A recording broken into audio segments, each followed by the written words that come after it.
The moment we come into this world, we are not given answers, only questions. And as we grow, we feel the weight of these questions on our chest, like an oppressive, unseen hand guiding us towards something, or perhaps away from it. But what is it that we seek? Perhaps it is the desire for meaning or for purpose, a hunger that gnaws at the soul with a vague but insistent demand for clarity. But what if there is no answer? What if the question itself is the cruelty, the very illusion that we must struggle to free ourselves from? Life is a fleeting shadow, a passing moment that we grasp at with trembling hands, hoping that its shape will give us comfort. Yet, all we find is emptiness. The modern world spins its web of promises, and with each thread, we are told that happiness lies just ahead, that meaning is ours to create. But those who reach for meaning are often the most afflicted by its absence, for they are caught in the trap of their own desires, each desire leading only to more desires, until there is no end to the endless pursuit. This is the cruelest paradox. The more we chase after meaning, the further we move from it. There is no secret, no formula, no grand narrative that will give you the peace you crave. Modernity promises so much, yet delivers so little. It tells you to find yourself, to express yourself, to be yourself. But who exactly is this self? Is it the thoughts you have, the desires you cling to, the identity that shifts with the hours of the day?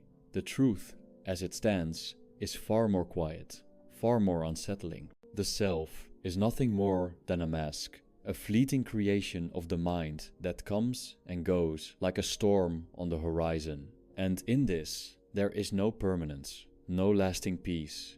We have been taught to yearn for more joy, more success, more recognition, yet every step we take towards more is one step further from the tranquility of simply being. We seek meaning, but meaning is a specter that haunts us, a ghost that promises presence but never truly arrives. We wait for it, like a child waiting for the return of a father who will never come.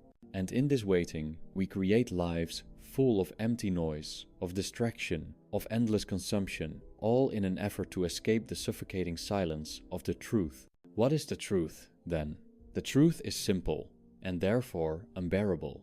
It is that we are all drifting, floating through an indifferent cosmos, our lives fleeting, our joys transient, our pain eternal. There is no meaning bestowed upon us from outside, and no grand plan written in the stars. What we call meaning is simply the narrative we weave to cover the rawness of existence. It is a salve for the wound, but not the cure. The cure is the acceptance of the wound itself, the acceptance of what is. We have been raised to fear death, to push it away as something foreign, as something we must fight against with all our might. But in this fight, we miss the point. Death is not the enemy. Death is the natural conclusion of life's futile trajectory. We are born, we live, we die. It is the only certainty, the only absolute in a world full of illusions. And in this certainty, there is peace, not in denial, not in resistance, but in surrender. To recognize death as an inevitable companion is to begin to see life as it truly is, fleeting, transient, and, above all, precious in its brevity. There is no meaning to seek, no greater purpose to uncover. The search for meaning is itself the trap, a shadow chasing its own tail. To stop seeking is to begin to see. The quiet realization comes when we can finally lay down the burden of desire, of ambition, of the incessant need to prove our worth. We are, after all, nothing more than dust in the wind, each of us a spark that flares briefly before disappearing into the dark. But in that brief flare, there is a beauty that transcends all pursuit, all hope, all fear. There is no meaning in the conventional sense. But in the recognition of that fact, there is a deeper, more profound meaning, a meaning that is not born of thought, but of experience. The meaning is not in the seeking, but in the surrender. To face the world without the veil of illusion, to see the truth of our fleeting existence, is to walk with a kind of quiet wisdom that transcends the noise of everyday life. It is not the joy of triumph, but the peace that comes with acceptance.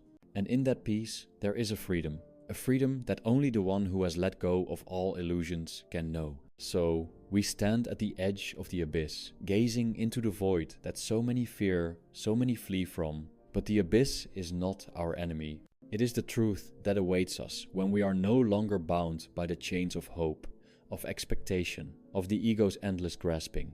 The abyss is not to be feared, it is to be embraced, for it is the mirror in which we see our true selves, free of the masks, free of the roles we play, free of the illusions we have spent so long constructing. What is left when the illusions fall away? Only the stillness of being. The ego is but a flicker of the mind's fire, a transient pattern in the sea of existence. It comes and it goes, leaving no trace. And yet, in its coming and going, we are caught, trapped by the fleetingness of our own desires. We grasp, we fight, we struggle, believing that by doing so, we will somehow conquer the void. But the void cannot be conquered. It simply is. And in its emptiness, there is peace, not the peace of victory, but the peace of surrender. The more we chase after the fleeting, the more we push against the inevitable, the further we are from the truth. It is not in the reaching, but in the stillness between the reaches, that we begin to see the world for what it truly is. It is not a place of meaning, but of experience. We are not here to achieve, to conquer, or to succeed. We are here to witness, to experience the passing of time, the ebb and flow of life, and to recognize that in the vastness of existence, our individual lives are but a breath that comes and goes. There is no need to make something of it. There is only the opportunity to be present to it, to simply be without the pressure to define, to label, to explain. The world does not need our meaning. The universe does not need our purpose. These are the burdens we have placed upon ourselves, and it is in releasing them that we find freedom. So, let the illusion fall. Let the weight of desire, of achievement, of expectation dissolve into the truth of what is. There is nothing to be done, there is only to be. And in that being, there is a quiet recognition that we are not alone in our suffering, nor are we the center of the universe. We are but a part of the great, vast, indifferent expanse of existence. And in that there is no triumph, no glory, but there is peace. The peace of knowing that there is nothing to conquer, nothing to prove, only to surrender. The path to this understanding is not paved with victory, nor is it a road to be walked in hope. It is a road walked only in acceptance, in surrender to the eternal and silent truth of being. And once you stand at the threshold of this truth, you realize that there is nothing left to say. There is only the quiet stillness, the peace that comes when the noise of desire fades into the quiet certainty of what is. And so, the world spins on, as it always has, indifferent to our struggles, to our desires, to our fleeting moments of joy and suffering. And in this indifference, there is a quiet grace, a grace that only the one who has surrendered the illusion of meaning can understand. In this grace, there is no striving, no reaching. There is only the peace of the present moment, as it is, in all its fragile, fleeting beauty. We are born, we live, we die. And in that, we find the beauty of what is. And in that beauty, we find the silence that is the only true answer. The world, with its brilliant distractions and constant noise, demands that we place meaning where none exists. It tempts us to fill the void, as if there could be a purpose to the fleeting moments we are granted. Yet, meaning does not dwell here. It does not reside in the shapes of our desires, nor in the fleeting, hollow triumphs we collect like small, glittering stones. These are only the masks we wear, the illusions we cherish to avoid the cold, clear truth. That existence itself is meaningless, a fleeting breath caught between nothingness and oblivion. And it is in this truth, this unbearable clarity, that we encounter the heart of suffering. For it is the very essence of the will, that ceaseless, gnawing force within us, that binds us to this suffering. We strive, and in striving we ache, for we are born into a world that never offers us satisfaction. The will, like an insatiable beast, devours us, never allowing us respite. We want, and we want, but the fulfillment of one desire births another, and another still, like an endless cascade of desires, falling into an abyss. Each moment, then, is a repetition of this very yearning, and with each repetition we grow weary, yet we cannot stop. For the will drives us, and we obey, bound by the chains of an endless cycle. But the futility of this cycle is never acknowledged in the clamor of society, which tells us that there is a greater purpose to be found, that through hard work, through perseverance, through faith, we can triumph over the chaos of existence. But it is a cruel lie, a soothing balm for a wound that cannot be healed. For every triumph is but another hollow victory, and the more we achieve, the more we realize how little we possess, how fleeting is our grasp upon life's most essential truths. We deceive ourselves constantly in the belief that we can control our fates, that we can impose order upon the chaos of existence. But the truth is, we are not masters of anything. We are prisoners of the will, creatures trapped in a web of our own desires, each of which only leads us further from the stillness we long for. We chase after meaning like a man drowning who reaches for a phantom branch. It slips through our fingers each time, and yet we never stop reaching, never stop struggling against the inevitable dissolution of all things. And how futile, how utterly fruitless this striving becomes when one begins to see. When the veil falls and we look clearly into the abyss of time, we see that life itself is a brief, fragile flicker of light in an immense darkness that stretches out forever. The will, that force which drives us relentlessly forward, pulls us away from the present moment. It compels us to think of the future, to plan, to hope, to yearn, but the future is no more substantial than the past, and it is only in the present that the truth, that cold, empty truth, reveals itself. We are creatures of time, but time is not ours to command. We live at its mercy, slaves to its endless flow, and yet we rarely acknowledge it for what it is, an unstoppable current that drags us toward the inevitable end.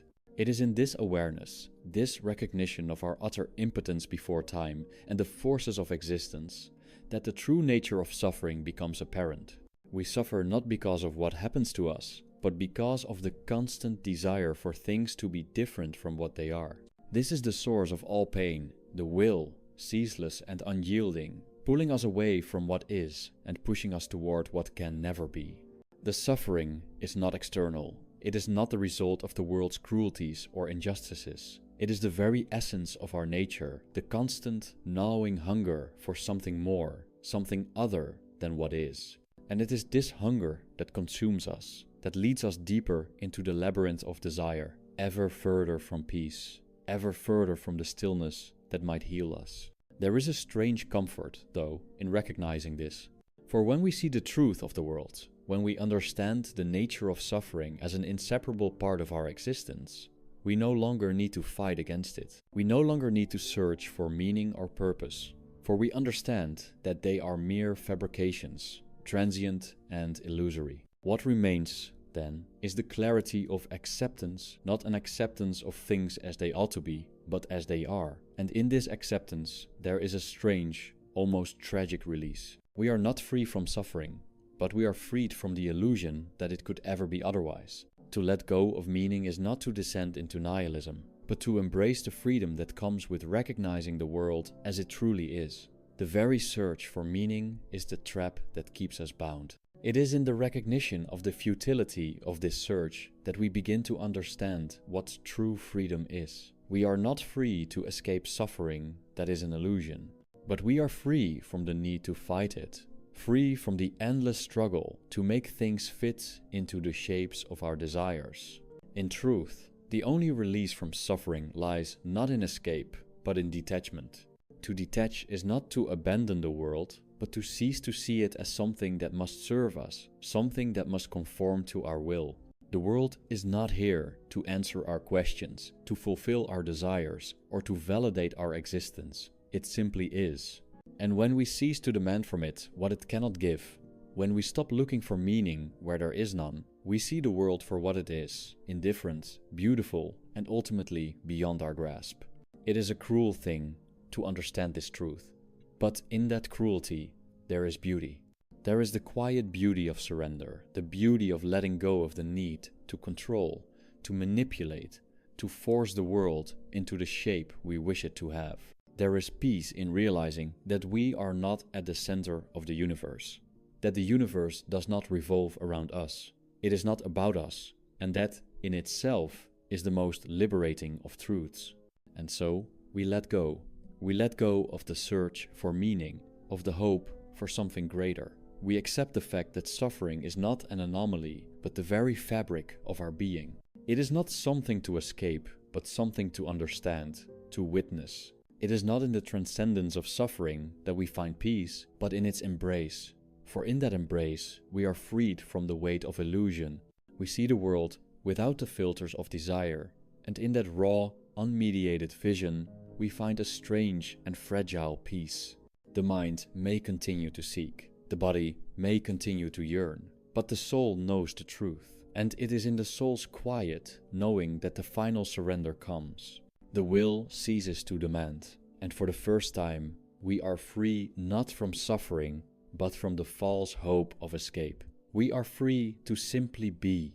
The mind, in its ceaseless striving, clings desperately to the illusion of purpose, of meaning, as if the grasp of reason could somehow tether the world to a sense of order. But what is reason in the end, if not the veil that shrouds us from the pure, unmediated experience of existence? We, with our great intellects, fancy ourselves capable of understanding the universe, of grasping its endless intricacies. Yet, what have we truly learned?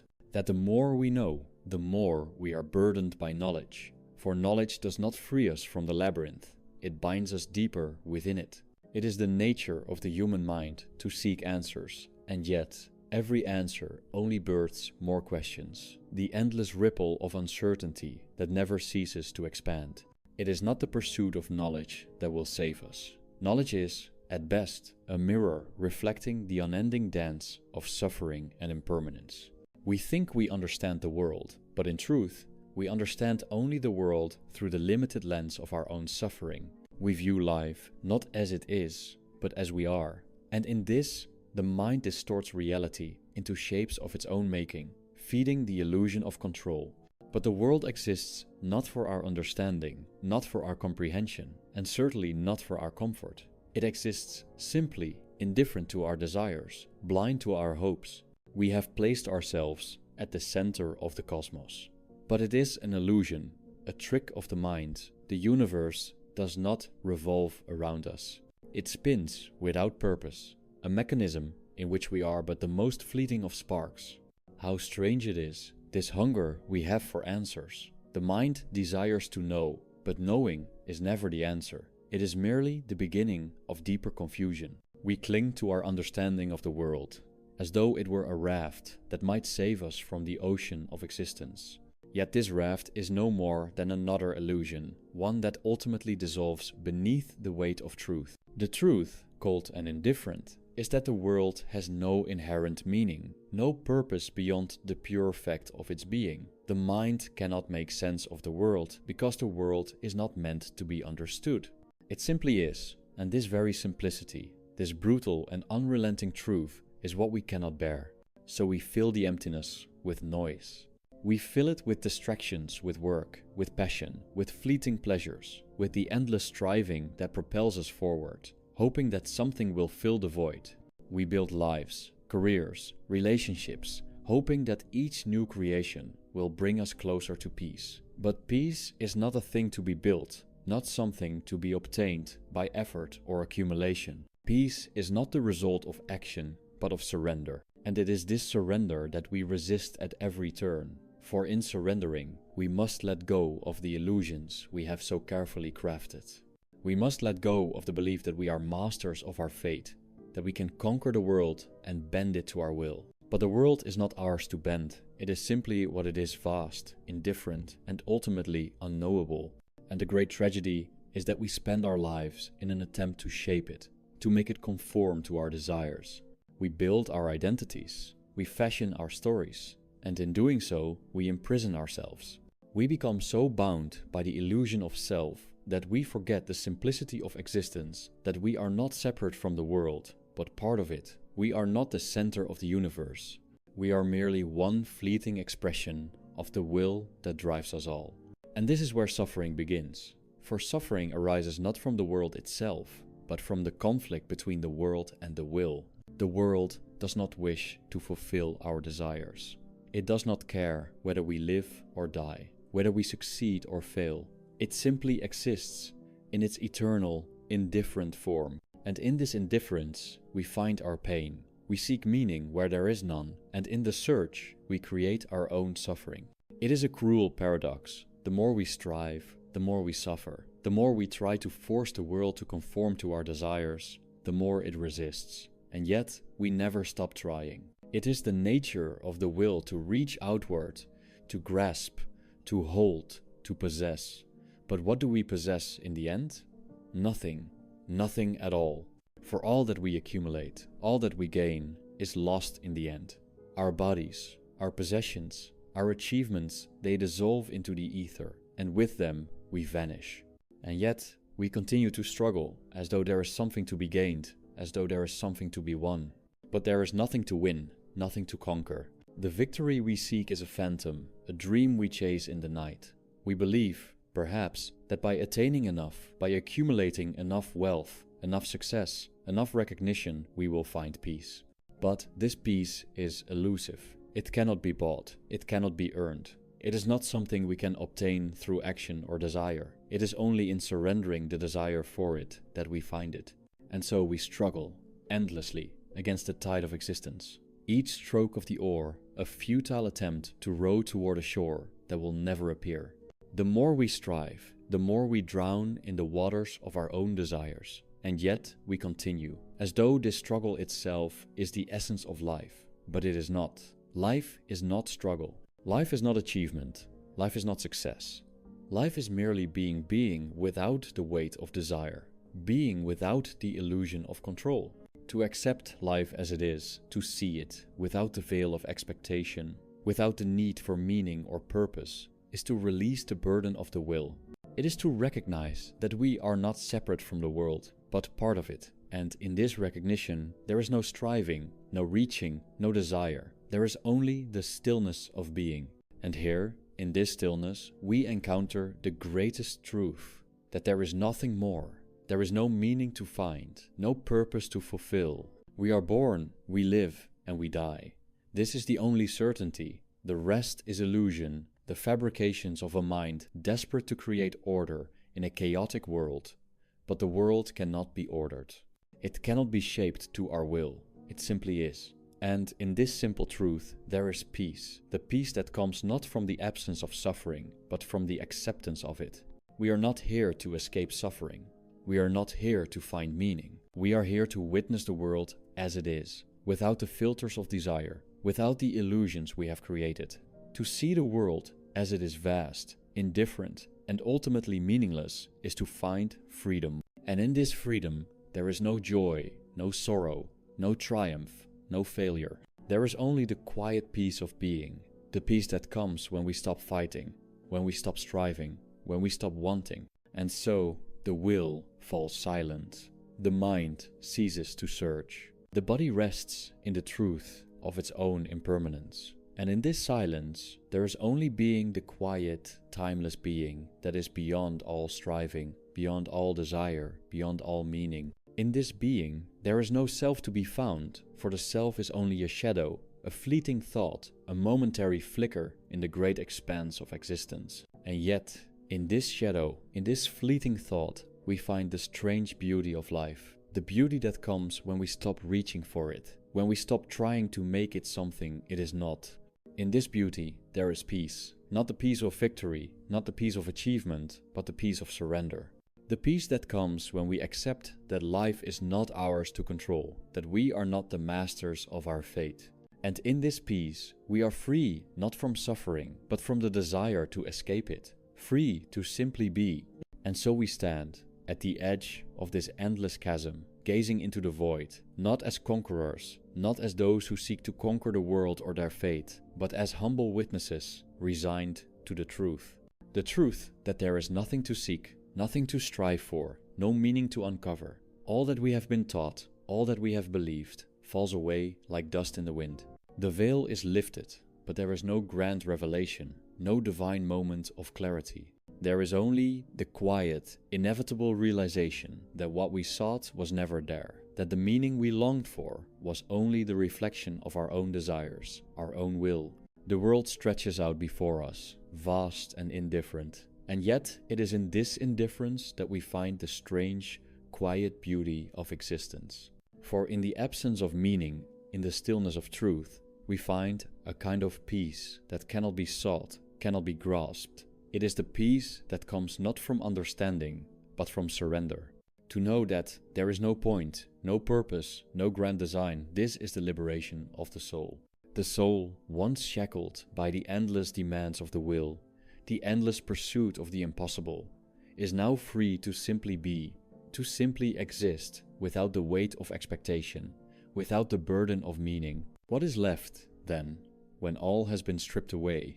What remains when the will ceases to drive us? When the mind relinquishes its desperate search for answers? When the body rests in the inevitable decay of time? There is no final answer to this question, for the answer is not in the world, but in the acceptance of the world, as it is. The world does not need our meaning, does not need our purpose. It simply exists, and we exist with it, part of the same indifferent fabric of being. To recognize this is not despair, but freedom, a freedom that lies not in the absence of suffering, but in the acceptance of suffering as an inseparable part of existence. There is no need to escape from this world, to transcend it, to overcome it. There is only the quiet acceptance of its nature, of the fact that we are born, we live, and we die, and that in this cycle we find our place. It is not in the pursuit of greatness, of success, of meaning that we find peace, but in the surrender of all these illusions, to let go of the need for more, the need to be something, the need to prove ourselves. This is the path to quietude. And in this quietude, there is not joy, nor sorrow, nor triumph, nor defeat. There is only the simple presence of being, the peaceful acknowledgement that we are here, and that this is enough. The will falls silent. The desires cease to pull at us, and in that silence, we are left with a strange serenity of acceptance. It is not the acceptance of victory, but of defeat. Not the acceptance of success, but of failure. Not the acceptance of meaning, but of meaninglessness. And yet, in this acceptance, there is a profound and lasting peace. A peace that comes not from conquering the world, but from relinquishing the need to conquer it. A peace that comes not from understanding, but from surrendering to the truth that understanding is, in the end, nothing more than a fleeting illusion. And so we rest in the stillness of existence, no longer grasping, no longer striving, no longer searching. We rest in the quiet acceptance of what is, without the need to change it, to shape it, to make it fit our desires. In this rest, in this quiet surrender, there is no longer any longing. There is no longer any yearning. There is only the simple, eternal truth that we are, and that is enough. The world continues on, indifferent to our existence, indifferent to our struggles, to our desires, to our fleeting moments of joy and sorrow. And in this indifference, there is a beauty that transcends all our attempts to impose meaning upon it. It is the beauty of existence itself, raw, unmediated, and yet, in its unyielding simplicity, profound. It is the beauty of surrender, the beauty of letting go, the beauty of simply being without the need to be anything at all. And so, we dissolve into the world, no longer separate from it, no longer at war with it, no longer struggling against its indifference. We dissolve into the stillness, into the peace that comes when we stop demanding more, when we stop seeking meaning, when we stop hoping for a future that will never come. In this dissolution, there is no loss, only the strange grace of release. For we are not lost. We are merely returning to what we have always been, part of the world, part of the void, part of the eternal dance of existence, ever shifting, ever moving, and yet, in the end, still. There is no triumph here, no victory, no final revelation. There is only the quiet release, the quiet knowing, the quiet peace. And in that peace, we disappear. Not into oblivion, not into nothingness, but into the stillness of the world itself. We disappear, and in our disappearance, we find the truth that has always been there, waiting. It is not a truth that can be grasped, not a truth that can be understood. It is a truth that is simply known in the quiet, unspoken language of being. And so, as we fade into this truth, we find that there is nothing left to say, nothing left to do. There is only the peace of what is. And in this peace, there is no longer any desire, no longer any longing, no longer any need for meaning. There is only the quiet silence that remains when all illusions fall away, when all striving ceases, and when the self, at last, dissolves into the eternal calm of existence.